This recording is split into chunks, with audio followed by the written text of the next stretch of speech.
En gloire et grâce. Te dire merci, Seigneur Dieu, pour ton amour, pour ta fidélité, pour ta bonté envers nous.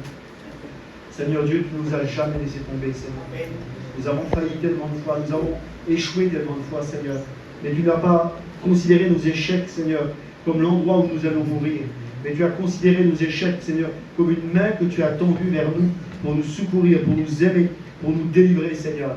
Tu as fait de nous, Seigneur, ton Église, un royaume de rois et de sacrificateurs. Il y a le roi des rois, il y a le Seigneur des seigneurs.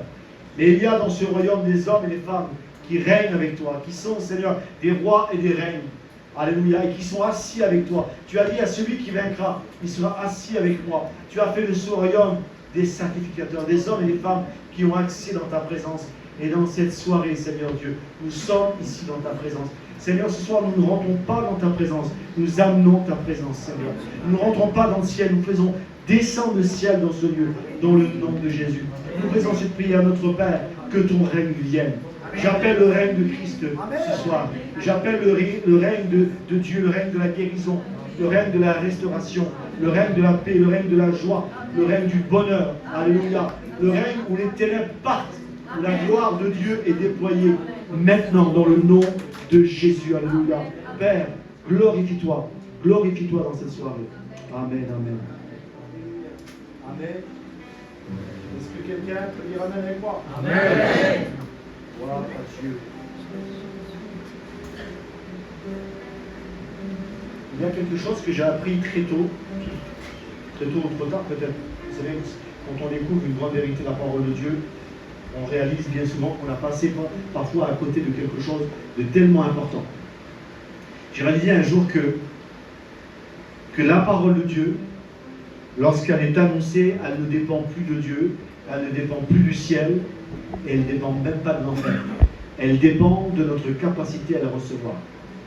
Dans l'évangile de Matthieu, au chapitre 13, Jésus illustre de manière très claire ce que je vous explique aujourd'hui. Jésus va dire un semeur sorti pour semer la semence. Et dans ce texte, on se rend compte que le semeur, il est vraiment maladroit. Si j'avais besoin d'un ouvrier, je n'appellerais pas ce type de semeur. Il prend la semence, il la jette à gauche, il la jette à droite, il la jette sur des terrains qui ne sont pas agréables du tout, des terrains difficiles. Quoi qu'il en soit, il jette la semence.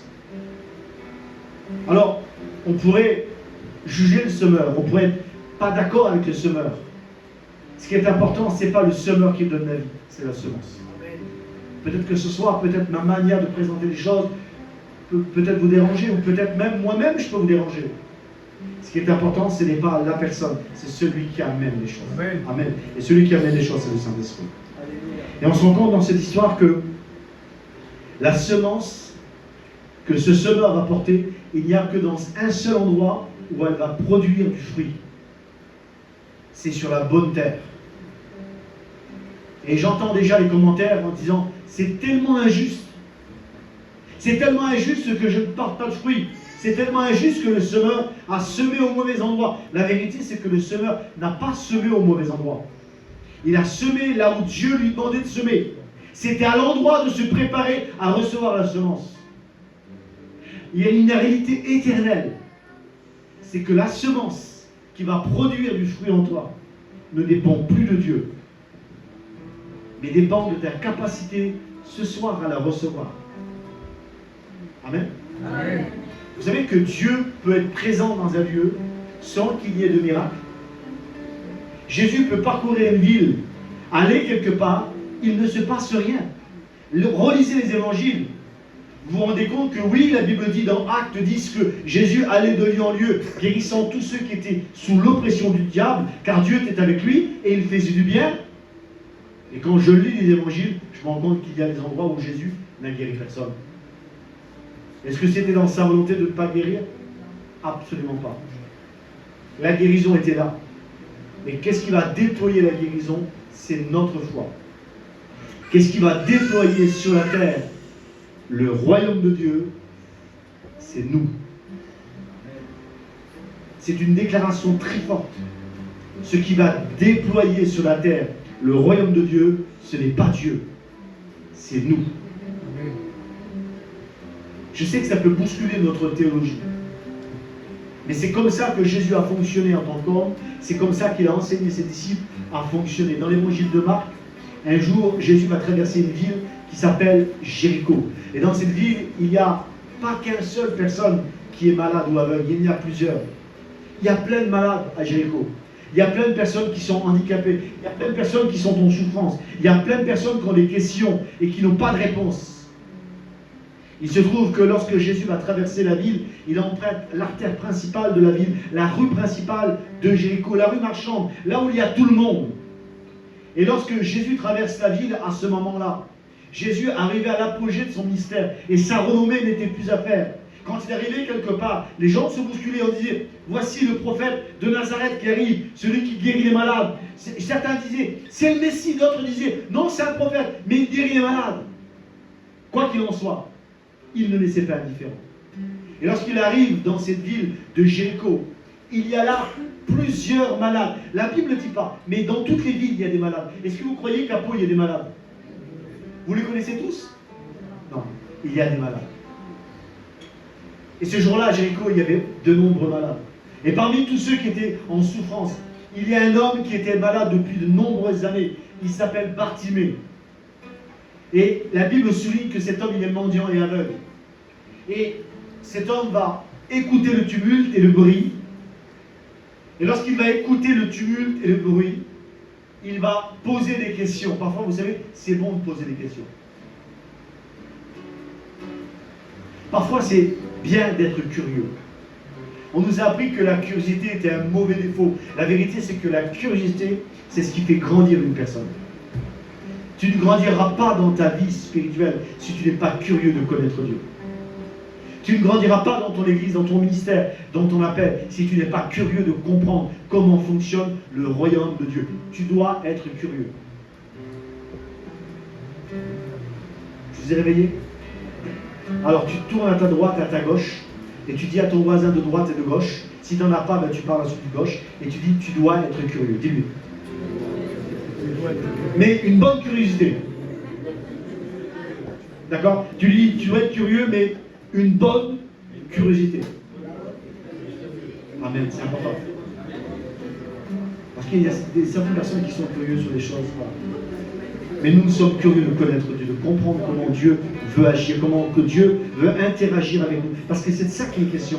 Et c'est de ça ce soir que je vais vous parler. Je vais vous parler du royaume de Dieu. Comment que le royaume de Dieu se manifeste. Ce que Dieu veut opérer dans ta vie. Et cet homme, Bartimée, à l'écoute de la renommée de Jésus. Parce qu'on lui donne des réponses. Il est aveugle, mais il comprend quelque chose. Qu'il y a là une opportunité à saisir. Bartimée n'a jamais vu un miracle. Normal, il est aveugle. Mais il croit ce qu'on lui dit. Ça s'appelle la foi. Ça s'appelle la foi. La Bible dit qu'il se lève d'un bond. On veut le retenir, on veut le faire taire. Parce qu'après tout, Jésus, c'est quand même une star pour l'époque. C'est une vedette. Et puis lui, c'est qui, après tout? C'est qu'un mendiant, c'est qu'un aveugle. Et comme on dit chez nous, on dit c'est un zinda. Ici, on dit pauvrette, non? Voilà. Chez nous, on dit zinda. Chez vous, on dit pauvrette. C'est un pauvrette. En fait, il ne vaut pas grand-chose. Attendez, je reprends ce que j'ai dit. Il ne vaut pas grand-chose pour la foule qui est là. Et ça fait toute la différence. Il ne vaut pas grand-chose pour les personnes qui sont là, en train de juger qu'il n'est pas digne d'importunité. Jésus, il ne vaut pas grand-chose. Sauf qu'au regard de Dieu, il y a un autre standard. Il y a autre chose. Dieu voit autre chose. Et lorsqu'il insiste, on l'amène devant Jésus.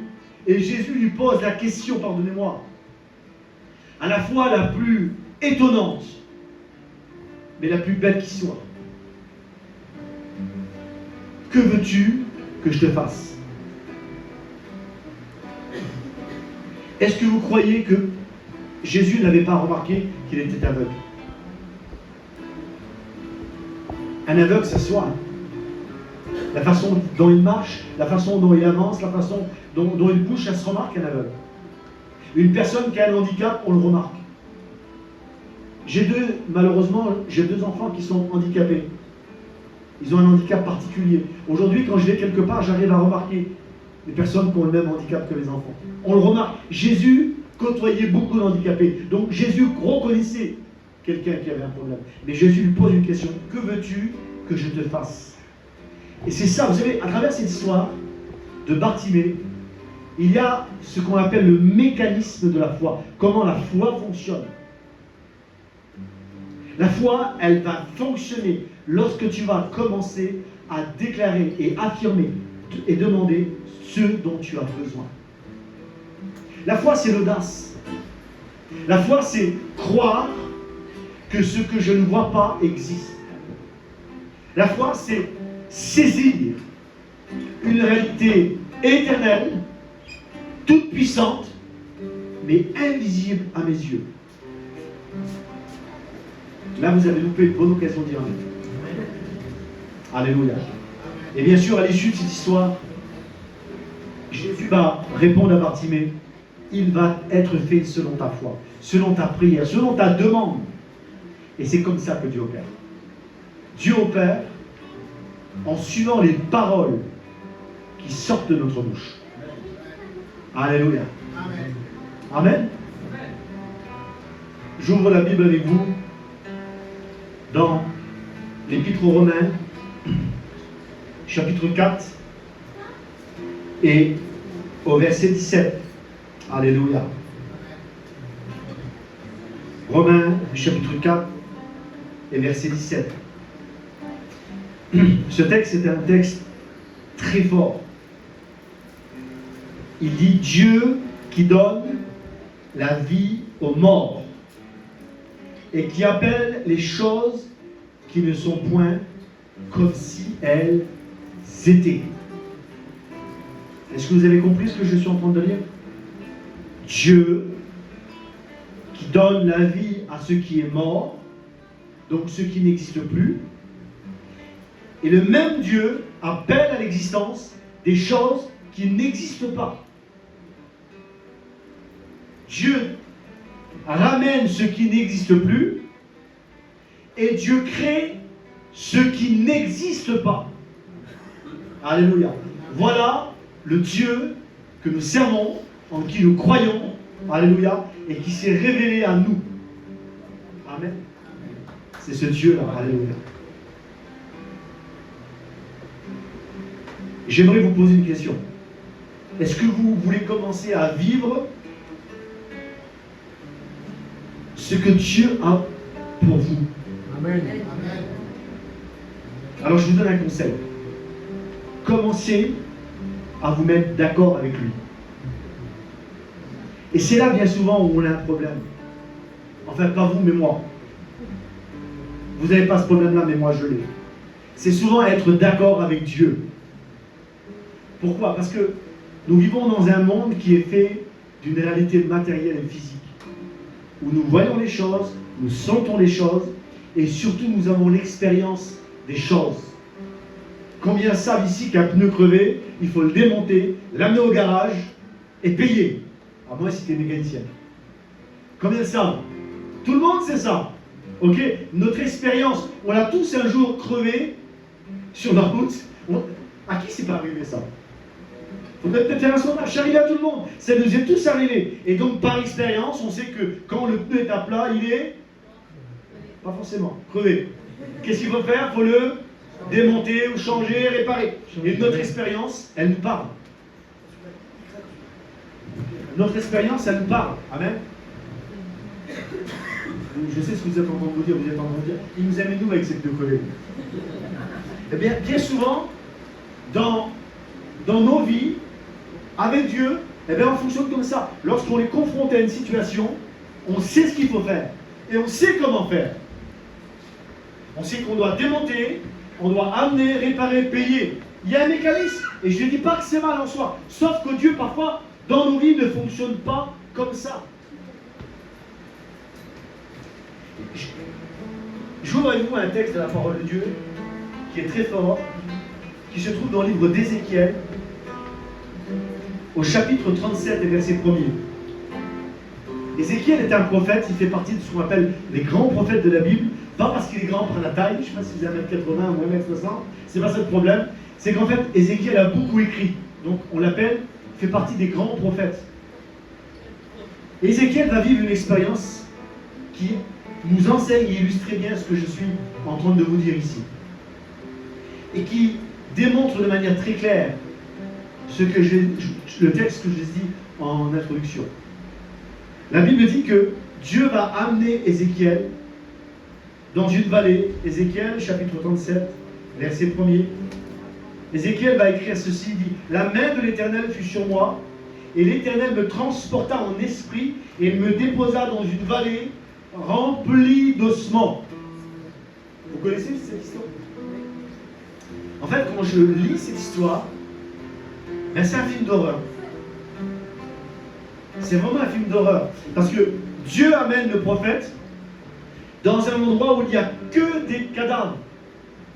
Et voyez-vous, un cadavre, eh bien, c'est mort. Mais là, c'est pas mort. Mort, c'est plus que mort. C'est des os. C'est des squelettes. Et Dieu pose une question à Ézéchiel. Et j'aime comment Dieu fonctionne même avec nous. Dieu met notre foi au défi. Vous êtes connectés avec moi ce soir? Alléluia. J'ai vraiment une révélation à vous donner. Je vous invite à m'écouter. Et Dieu va mettre le prophète au défi et Dieu va lui poser une question qui est un défi. Dieu va dire à Ézéchiel, homme de Dieu, prophète, est-ce que ces eaux peuvent revivre? Et moi, j'aime l'intelligence d'Ézéchiel et surtout la prudence. Ézéchiel va dire, toi Éternel, tu le sais. Il ne veut pas se mouiller. Et ça, c'est vous et moi. On est face à un problème et on va fonctionner comme ça. C'est-à-dire, ça t'appartient, c'est entre tes mains. Et Dieu va parler. Dieu va dire, Ézéchiel, ces eaux vont revivre. Ces cadavres vont revivre. Alors Ézéchiel, il est content, alléluia. Il loue Dieu, j'allais dire, il parle en langue, il loue Dieu. Il loue le Seigneur, alléluia, les eaux vont revivre. Amen, mais c'est bien, voilà. On n'a plus qu'à attendre. Sauf qu'il y a quelque chose qui se passe ici. C'est que ce qui doit se produire est sorti de la bouche de Dieu, mais il ne se passe rien. Combien de personnes parmi nous ont reçu une parole de Dieu qui n'a pas été encore accomplie? Vous pouvez lever la main. La dernière fois que j'ai posé le sondage, beaucoup plus que ça, on levait la main. Parce que, en fait, la vérité, c'est que lorsque tu reçois une parole de Dieu et que tu rentres dans cet accomplissement, tu te rends compte que Dieu, à la suite, t'en donne encore une autre. En fait, ça finit jamais. Il y a toujours une promesse qui suit un accomplissement. L'accomplissement arrive, Dieu vient encore avec une promesse. Vous savez pourquoi? Parce que Dieu fonctionne avec nous, de gloire en gloire. Amen. De gloire en gloire.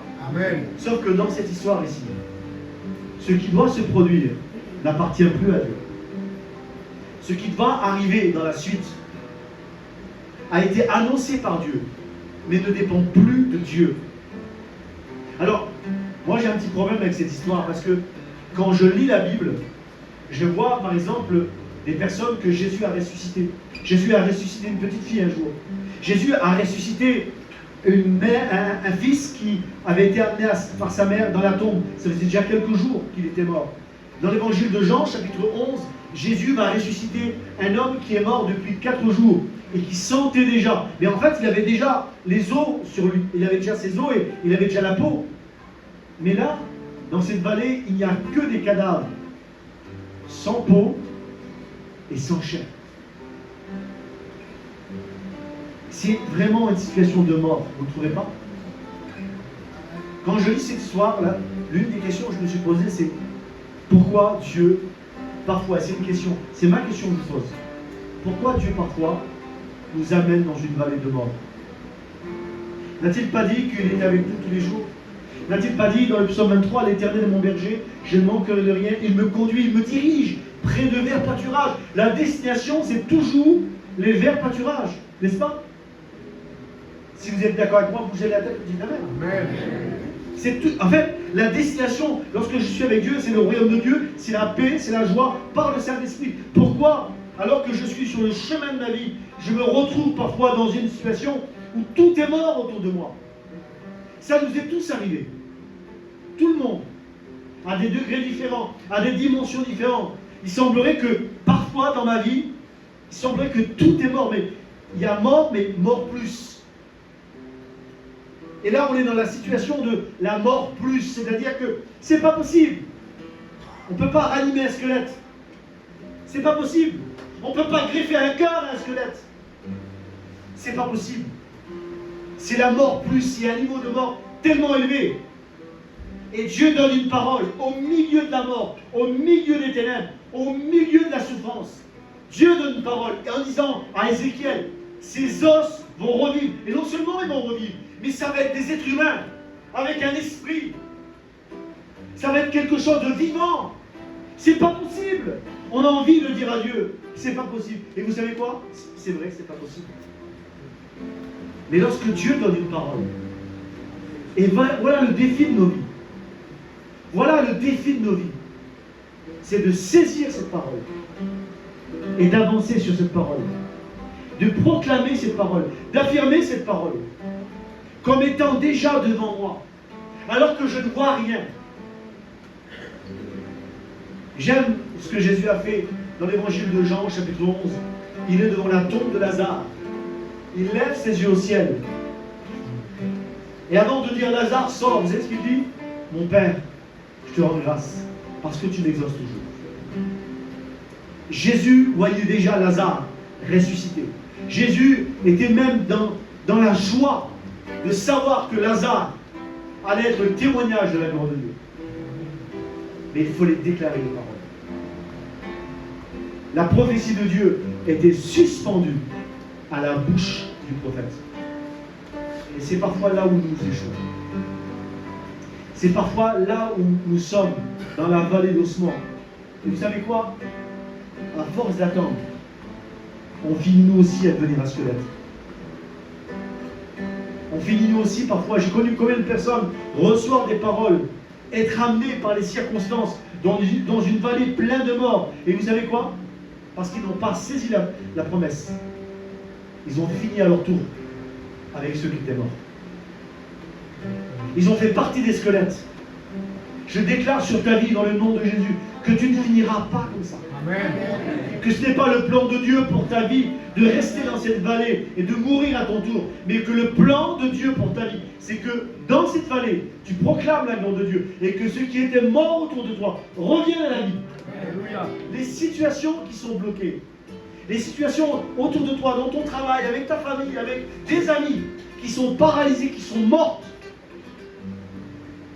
elles dépendent des paroles qui vont sortir de ta bouche lorsque tu vas t'appuyer sur ce que Dieu a dit. Et le prophète va commencer à ouvrir la bouche. Et le prophète va parler. Et lorsqu'il va parler, la Bible dit qu'il y a un bruit dans cette vallée. Les eaux vont commencer à se rapprocher les uns des autres. Est-ce que vous pouvez imaginer ça?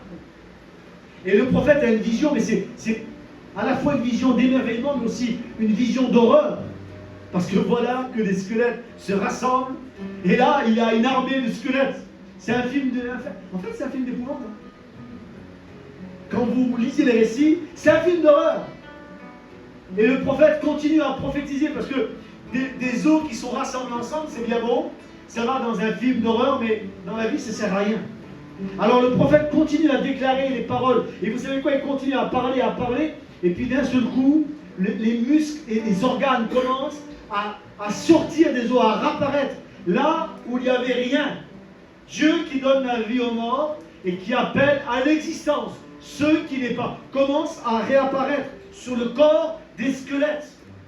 Est-ce que vous pouvez imaginer cette scène un instant? Il y a là des cadavres, il y a des nerfs, il y a les muscles qui apparaissent. Mais le prophète continue, persiste encore. Et là, d'un seul coup, la peau commence à venir. Et là, le prophète a devant lui une vallée d'hommes, d'êtres humains, en chair et en os. Ils sont là devant lui. Mais il manque encore quelque chose. Vous savez quoi? Parfois, lorsque nous avançons, et c'est un protocole que j'aimerais vous expliquer ce soir. Lorsque tu as reçu une parole, et que tu commences à marcher sur cette parole, à déclarer cette parole, à affirmer cette parole, alors il se peut qu'au départ, il y a des symptômes dans ta vie qui s'améliorent. Mais pas tout. Vous savez, quand je prie pour une personne, j'ai appris ça souvent. Des fois, j'ai prié pour une personne, ça m'est arrivé. Des fois, j'ai prié pour une personne, elle avait une tumeur dans son ventre, ici. Et j'ai prié pour elle, elle avait mal. Et quand j'ai prié pour elle, j'ai posé ma main sur le ventre de cette personne et j'ai dit, qu'est-ce que tu sens? Elle a dit, j'ai moins mal, mais j'ai toujours mal. En fait, les os étaient en train de se rapprocher. J'ai reposé ma main une deuxième fois. J'ai déclaré la guérison. Et j'ai dit, mais non, qu'est-ce que tu sens? Elle a dit, j'ai toujours mal, mais j'ai encore moins mal. La chair commençait à pousser. Alléluia. J'ai repris encore une troisième fois. Et là, elle me dit, j'ai plus mal. Ça ne veut pas dire qu'au début, Dieu n'était pas en train d'opérer. Mais parfois, la parole, elle doit être encore assistée dans notre bouche. Un jour, je suis dans une église et il y a une femme qui a une maladie de Parkinson. Elle a la main qui tremble comme ça. Elle a la main qui tremble. Alors, elle vient à la position des mains et puis je vois qu'elle a la main qui tremble, tout droit qui tremble. Qu'est-ce que je fais? Ni deux, j'attrape son bras. Je bloque son bras et je déclare la guérison. Alléluia. Je déclare la guérison. Le bras s'arrête de bouger, mais la main bougeait toujours. Je vois la main comme ça. J'attrape sa main. Je déclare la guérison. Je lâche sa main. La main bougeait plus. Le doigt bougeait encore. C'est une histoire vraie. Le doigt bougeait encore comme ça. Je ne sais pas ce qui se passe. Je ne sais pas grave, c'est rien. J'attrape le doigt. Je ne t'ai pas cassé. J'ai déclaré la guérison. Elle était complètement guérie. Commence à déclarer. Écoute-moi, si tu as reçu une parole, commence à mettre cette parole dans ta bouche. Commence à affirmer. Seigneur, tu m'as dit ça. Et je crois, Seigneur. Même si je ne vois rien, Seigneur, je crois. Vous savez quoi? Dieu est tellement plus vrai que mes problèmes. Dieu est tellement plus vrai que mes circonstances. Est-ce que tu le crois? Alléluia. Alléluia, amen. Alors le prophète va prophétiser encore une dernière fois. Et ces hommes qui étaient là devant lui, la Bible dit que l'Esprit va venir se poser sur eux, rentrer en eux. Et la Bible dit que ces cadavres vont devenir des êtres vivants. Je viens t'annoncer ce soir qu'il y a parfois dans nos vies des situations qui sont mortes, que Dieu veut ramener à la vie. Mais cette vie ne dépend plus de Dieu. Elle dépend des paroles qui vont sortir de ta bouche. Quand je parcours les évangiles, et vous l'avez fait avec moi, quand je parcours les évangiles, je me rends compte que à chaque fois, quand Jésus guérit un malade, à chaque fois, Jésus réplique, il va être fait, ou il te sera fait, selon ta foi. Il te sera fait, selon les paroles qui sortent de ta bouche. Il te sera fait selon ce que tu veux, selon ce que tu demandes. À chaque fois, Jésus prend les mots, les paroles de la personne pour activer la guérison. Dieu, ce soir, veut activer dans toi le miracle. Amen. Amen. Et cette parole, elle dépend de toi. Alléluia. Amen. Le mystère, il est là.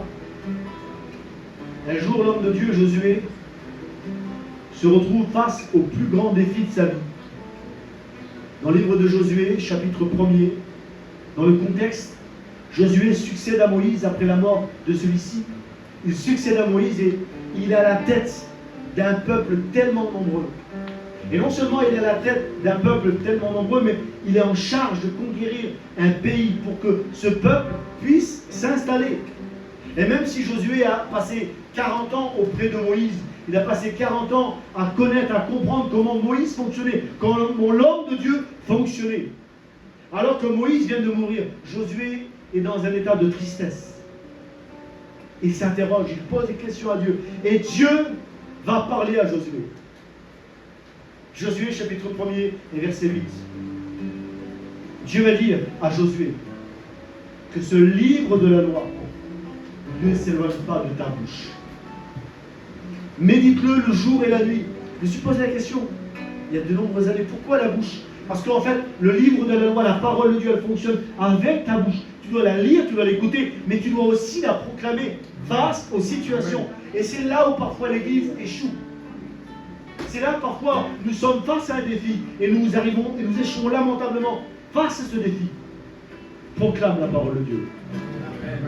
Alléluia. Dieu va dire à Josué que ce livre de la loi soit dans ta bouche. Tu vas le méditer, tu vas y penser, le jour et la nuit. Et Dieu affirme ici quelque chose de tellement fort. C'est à partir de là que tu auras du succès et de la réussite. Combien croient que Dieu s'intéresse à ton succès et ta réussite? Amen. On pensait que Dieu ne s'intéressait qu'à notre âme, que pour l'éternité. On pensait que Dieu nous voulait seulement qu'on échappe à l'enfer et que sur la terre, c'était pas important. Oui, Dieu veut que tu échappes à l'enfer. Mais Dieu veut que sur la terre, ta vie, elle brille. Dieu veut que sur la terre, ta vie, elle resplendisse. Dieu veut que sur la terre, ta vie porte du fruit. Parce que c'est en portant du fruit que le monde va voir la gloire de Dieu à travers la terre. Apocalypse, chapitre 12 et verset 11. Parlant de l'Église face à Satan. Dieu va dire, ils l'ont vaincu. L'Église a vaincu le diable. Amen. Vous croyez? Amen. À cause du sang de l'agneau. Le texte dit, à cause du sang de l'agneau, le sang a coulé, et à cause du sang, il n'y a plus de condamnation. À cause du sang, il n'y a plus de péché. À cause du sang, la maladie a été vaincue. La mort a été vaincue. Amen. Alléluia. On dit Amen. À cause du sang, alléluia. Mais il y a autre chose que je vois au sang. À cause du sang et des paroles de leur témoignage. Dans notre version, il dit à cause des paroles qu'ils vont prononcer. C'est une chose que le sang de Jésus a coulé sur ta vie. Amen. C'en est une autre que ce sang devienne efficace face à l'adversité, face aux tentations, face aux attaques sataniques. Tu dois commencer à déclarer la parole de Dieu. Amen. Tu dois commencer à affirmer au milieu de cette vallée de problèmes, d'ossements, de mort, dire Seigneur, je prends la décision aujourd'hui. Quel que soit l'endroit, écoutez bien, les épreuves et les déserts ne sont que des endroits à traverser dans nos vies, jamais des jardins à cultiver. Et c'est là où souvent on se trompe. Parce qu'on traverse une épreuve, on traverse une difficulté, on peut croire faussement que c'est là où Dieu nous veut pour le reste de nos vies. Pas du tout. Relisez le psaume 23. Il dit, si l'Éternel est mon berger, et il l'est, n'est-ce pas? Il me dirige. Donc la direction, c'est quoi? C'est des verts pâturages, des eaux paisibles. Il restaure mon âme, il me fait du bien. À cause de son nom, je ne crains aucun mal. Mais parfois, je traverse la vallée de l'ombre de la mort. Notez ceci, la vallée de l'ombre de la mort n'est jamais l'endroit de ma résidence. Je répète, la vallée de l'ombre de la mort, relisez le psaume 23, n'est jamais l'endroit où je dois demeurer. C'est qu'un chemin à traverser. Arrête de rester dans la vallée des ossements. Arrête de rester dans la vallée de l'ombre de la mort. Comme si c'était ta maison. C'est pas ta maison. Ta maison, c'est le bonheur de la grâce. Alléluia. C'est des verts pâturages. Je vais faire 2 prières. Je prie pour vous. Je fais une première prière. Il y a quelque chose que Dieu m'a un jour a mis sur mon cœur. C'est parfois plutôt que de donner du pain aux gens, je préfère leur apprendre à faire les plats eux-mêmes. Plutôt que leur donner du poisson, je préfère les apprendre à pêcher. Et ce soir, à travers ces messages, cet enseignement, c'est ce que j'ai vu. Simplement, commencez à déclarer les paroles que Dieu a mis dans votre cœur. Ne déclarez pas n'importe quoi. Commencez à déclarer ce que Dieu a dit. La Bible dit que Dieu est fidèle et il veille sur sa parole pour l'accomplir. Alors toi, quand tu vas commencer à prendre des textes de la Bible que Dieu a dit, et tu vas commencer à prier, à déclarer cette parole, tu vas la mettre dans ta bouche. Dieu est engagé par sa parole. Est-ce que vous croyez que Dieu ment? Certainement pas. Est-ce que vous croyez que Dieu dit la vérité? Amen. Alors commence à parler comme Dieu. Commence à t'accorder avec Dieu. Dans le livre d'Amos, je crois au chapitre 3 et verset 3, la Bible dit, est-ce que 2 hommes peuvent-ils marcher ensemble sans s'accorder? C'est pas possible. Est-ce que tu peux marcher avec Dieu sans t'accorder avec Dieu? Tu veux t'accorder avec Dieu? Amen. Laisse avec la tête. Commence à parler comme Dieu. Commence à parler comme Dieu. Ça ne veut pas dire qu'il n'y aura pas d'épreuve sur ta vie. Ça ne veut pas dire qu'à un moment donné, tu ne vas pas te retrouver dans une vallée avec plein de sang. Commence à parler comme Dieu. Et tu n'échoueras jamais. Commence à parler aux circonstances. Jésus a dit un jour à ses disciples qui lui posaient une question sur la foi. Jésus va dire, il dit, si vous arrivez la foi et vous l'avez, il dit, vous allez parler à une montagne. Notez bien ceci, Jésus n'a jamais dit que lui-même allait parler à la montagne pour toi. Il dit, vous allez parler à la montagne. La montagne sous-entend un problème. La montagne sous-entend un combat, une difficulté. Et l'un des problèmes que nous pouvons avoir, c'est que bien souvent nous allons parler de la montagne, mais pas à la montagne. Bien souvent nous allons parler de la vallée des ossements, de la condition dans laquelle nous sommes. Ça peut être utile parfois. Parfois il faut vider son sac. Mais une fois qu'on a vidé son sac, commence à parler aux ossements. Commence à parler à ce qui est mort. Commence à parler aux montagnes qui se dressent devant toi. L'apôtre Paul va dire dans l'Épître aux Romains, c'est la parole de la foi que nous confessons. Cette parole, elle est près de toi, elle est dans ton cœur, mais elle doit être dans ta bouche. Parce que si elle n'est pas dans ta bouche, la foi reste là. Je fais deux prières. Je fais une première prière. Alléluia. Seigneur notre Père qui est dans le ciel,